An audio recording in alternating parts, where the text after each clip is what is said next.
Uno, dos, tres.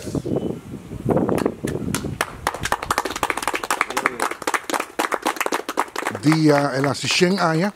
nós saca e portret aqui uma nossa ponesa aqui e a noite nós decidi que nós quer inaugurar essa aqui, na onda com suyo bem de Holanda e su outro yunan takiran, nós quer fazer aqui para assim aí para nós recordar tur aya arriba aqui.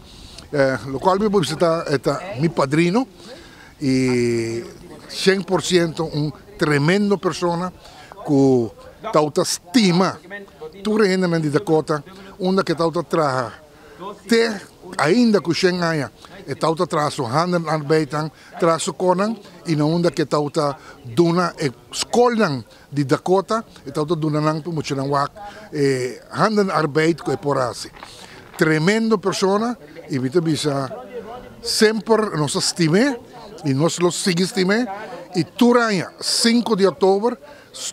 suyo também foi Holanda com outra família e outra família ajudam e outro Johamber e onde nós está celebrar tour 5 de outubro sua fecha natal aqui na missa na muralha aqui. Lo qual que sucede é tempo aí de la Schengen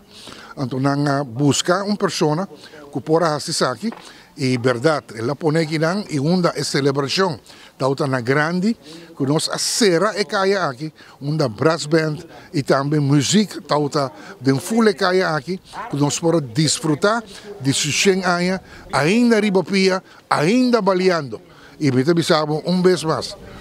tremendo persona esta cena que gang aqui nós gostamos dominó nos gusta deporte. Botanya de full e gang aqui, ainda não futebolista, beisbolista,